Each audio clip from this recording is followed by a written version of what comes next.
Assalamualaikum warahmatullahi wabarakatuh. Perkenalkan, saya Bella Cynthia Wita, perwakilan dari kelompok 3. Kami yang beranggotakan 5 orang, yaitu saya sendiri, Bella Cynthia Wita.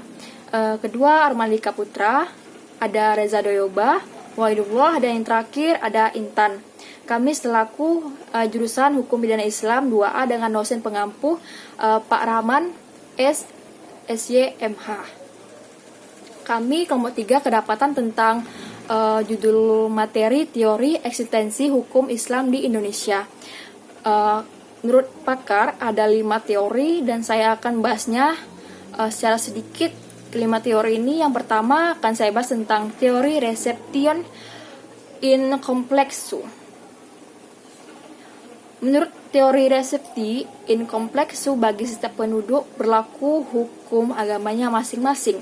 Jadi bagi orang Islam berlaku hukum Islam, demikian juga bagi orang yang hukum agamanya lain bagi pemeluknya. Pionir pemikiran ini adalah para sarjana Belanda seperti Karl Frederik Winter, seorang ahli tertua tentang hal-hal Jawa, juga dia Salomon Keizer, seorang ahli bahasa dan ilmu kebudayaan Hindia Belanda. Materi teori receptio in complexu ini dimuat dalam pasal 75 RR yang berbunyi, oleh hakim Indonesia itu hendaklah diberlakukan undang-undang agama dan kebiasaan penduduk Indonesia itu. Jadi pada masa teori ini, hukum Islam berlaku bagi orang-orang Islam dengan istilah Golden Weather. Pada masa inilah muncul kebijakan adanya pengadilan agama di samping pengadilan negeri yang sebelumnya didahului dengan penyusunan kitab yang berisi tentang himpunan hukum Islam. Yang kedua ada teori resepti.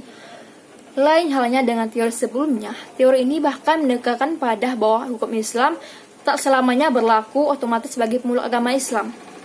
Hukum Islam berlaku ketika sudah direduksi atau direduksi dalam hukum adat. Jadi yang berlaku untuk bagi kelompok atau umat Islam adalah hukum adat itu tersendiri. Teori ini dikemukakan oleh Cornelis van Vollenhoven dan Christian Snok. Yang ketiga ada teori recepti ed. Persoalan lain yang sangat mengganggu dan menentang iman orang Islam adalah teori resepti yang diciptakan oleh kolonial Belanda untuk merintangi kemajuan Islam.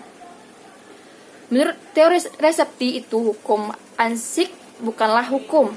Hukum Islam itu baru boleh diakui sebagai hukum jika hukum Islam itu telah menjadi hukum adat. Jadi, menurut Hazarian, teori resepti yang menyatakan bahwa hukum Islam baru berlaku bagi orang Islam kalau sudah diterima dan menjadi bagian dari hukum adatnya, adalah teori iblis dan tidak relevan, yang artinya telah hapus atau harus dinyatakan keluar dengan berlakunya Undang-Undang Dasar 1945. Temuan inilah yang dimaksud dengan teori recepti ed. Yang keempat ada teori receptio a contrario. Dalam perkembangan selanjutnya, menurut Sayuti Taleb, ternyata dalam masyarakat telah berkembang hal yang lebih jauh dari pendapat Hazarian di atas. Di beberapa daerah yang dianggap sebagai sangat kuat adatnya, terlihat kecenderungan teori resepti dari Snok. Sebagai contoh, masyarakat Aceh. Masyarakatnya mengendaki agar soal-soal perkawinan dan soal warisan diatur menurut hukum Islam.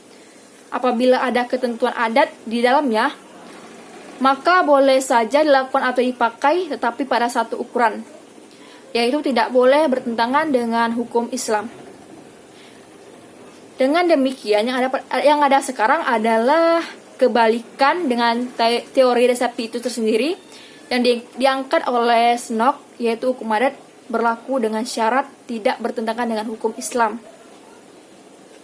Inilah yang kemudian disebut oleh Sayuti Talib dengan teori resepti a contrario. Yang terakhir ada teori dari eksistensi. Teori ini muncul setelah masa kemerdekaan Indonesia di atas. Maka keberlanjutan dengan munculnya teori eksistensi, yang dimaksud dengan teori ini adalah menerangkan tentang adanya hukum Islam dalam hukum nasional Indonesia atau dinamakan sekarang dengan hukum positif.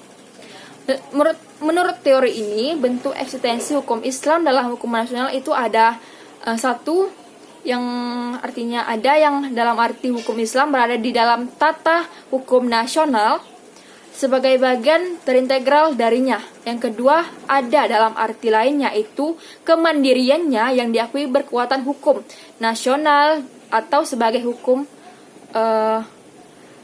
nasional. Yang ketiga, ada dalam hukum nasional dalam arti norma hukum nasional itu